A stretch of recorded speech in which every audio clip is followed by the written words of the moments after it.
top-down causality to begin with, because that sounds, the reductionist would just balk at that and say, well, that's just impossible. Right.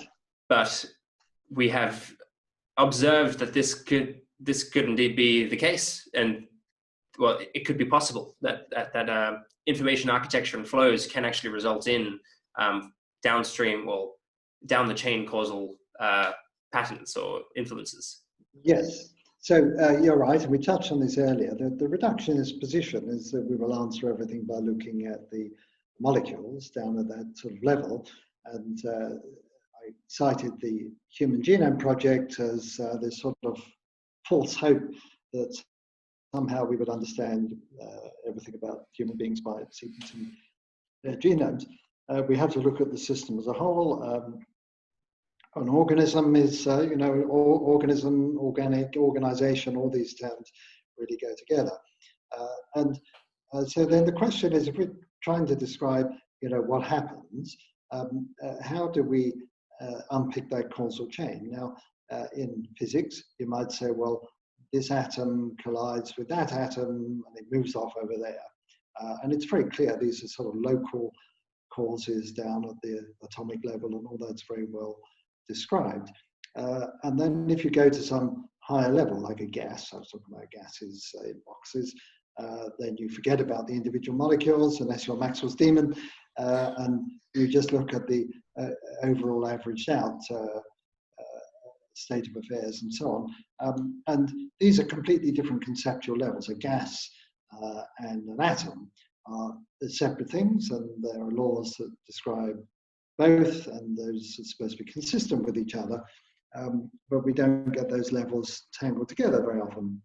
But in biology, the levels do tangle together. That what goes on, a particular gene switching on may have huge consequences for the organism as a whole, and what the organism does, its behavior, its microenvironment, could affect what is going on at the genetic level. So these different levels get mixed up. So when we talk about cause and effect, it becomes a real tangle because of these feedback loops between the higher levels and the lower levels. And I want to give you a couple of examples to make this clear, because otherwise it's just words, that I think everybody would recognize that if a particular gene gets switched on, it may have a consequence. If it's a bacterium, for example, and it upregulates a particular gene, that might enable it to move in a certain direction or metabolize a bit of food or something like that. And so clearly, the instructions in the genes can affect the behavior of the organism as a whole.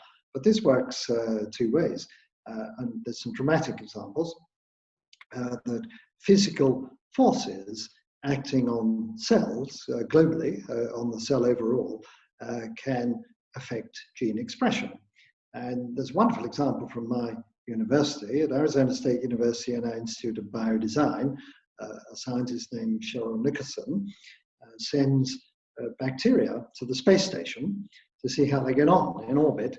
And it turns out that the genes they express in microgravity can be very different from what they express on the ground. And you might think, well, what's the point of that? Well, everybody knows we have this microbiome inside us, that in addition to the cells of our own bodies, about 1 trillion bacteria and other microbes called archaea in our gut and in every organ, it turns out, and they're necessary for human well-being. If they don't like floating in space, if they're going to start behaving differently, then it could make astronauts sick. And so that's the motivation that she's working at NASA. Another wonderful example, which I talk about in the book, is the work of Michael Levin, Tufts University. And he likes to chop up worms. There are certain worms that if you chop them in half, the head grows a tail, the tail grows a head, and you have two worms. So children love this.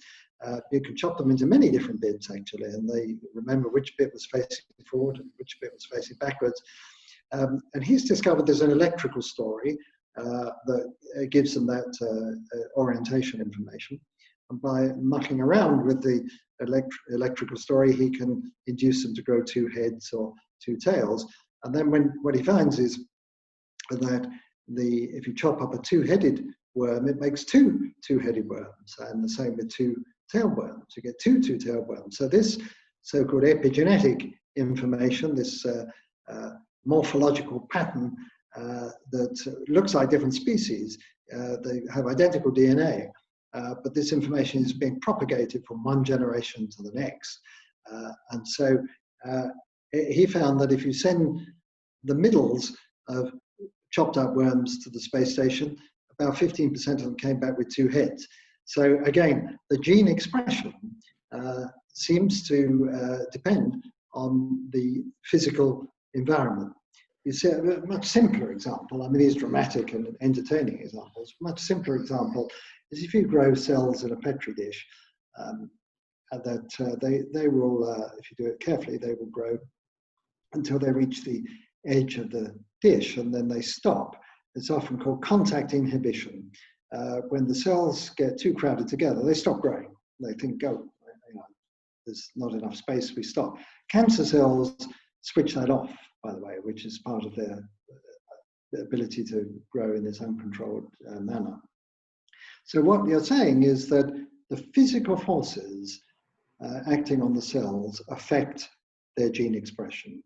The same is true of shear stresses. People study, so part of my colleagues' work at Arizona State University is to look at if a cell is subjected to shear stress, as it might, for example, if it's a cancer cell in the bloodstream, and differential forces acting on it, it greatly changes its physical properties. It can become stiffer or can become looser, can become softer, which helps cancer squeeze through little gaps. So we see time and again that what is happening to the cell as a whole can affect the switching on of genes. So if we're talking about cause and effect here, we have to have an arrow going up from the molecules, from the genes, and coming down from the organism and its microenvironment, not just the cell itself, but what's going on around the cell. All of these things can affect what is happening. And so top-down causation really refers to the fact that the full picture has to take into account the arrows going both ways. And if we ever want to come up with, as it were, laws of life, to find some new way of describing the software management that is part of the story I'm just saying, it's going to have to include this two-way information flow.